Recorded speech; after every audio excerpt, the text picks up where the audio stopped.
لعبد الله المسوري يا حنين قلبي حنين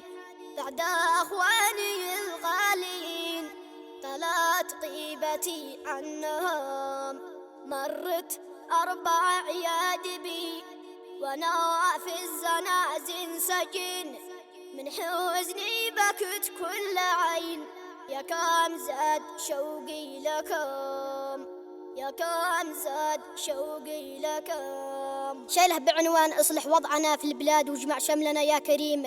كتب كلماتها الشاعر أبو عاطف عماد حسين دبوان البكيلي مهدى ومرسله من السجين عبد الله حسين أحمد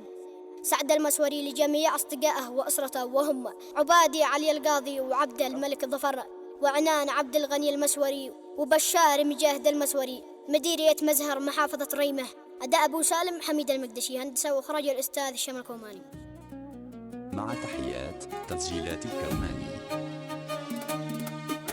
يا رب أسألك يا رحيم هونها علي تهون يا رحمن منك الرجاء فرج ضيقتي والهموم يا عبد الله المسوري يا حنين قلبي حنين بعد أخواني الغاليين طلعت غيبتي عنهم مرت 4 أعياد بي وانا في الزنازين سجين من حزني بكت كل عين يا كان زاد شوقي لكم.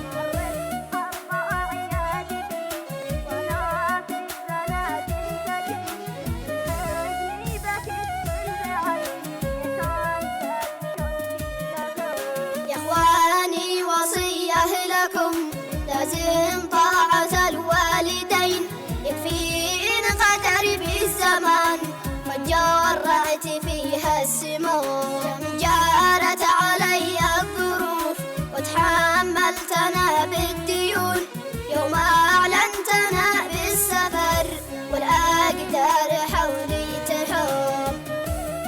يا قهري وزاد النكد حين أصبحتنا في السجون كم عانيت من ما جرى كم قد زاد فيني الألم كم قد زاد فيني الألم يا قهري وزاد النكد حين أصبحتنا في السجون كم عانيت من ما جرى كم قد زاد فيني الألم ولقاني بحكمه سطر 5 أعوام جبلي جنون وظلمت علي وغاب أنوار القمر والنجوم ولأصحابي ما قصروا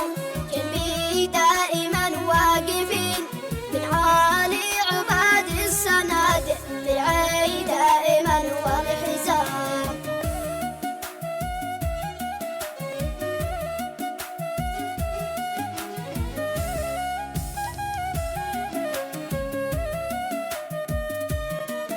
وعبد الملك الكفو والناشميذي مثل عنان وبشار ذاك البطل شيخ علم ومن راسي قوم واشكر دائما أصدقائي ذي ما خيبونا الظنون أهل الجود وأهل الوفاء ونعم بالرجال الكرام يا مكت الفرق أهلوا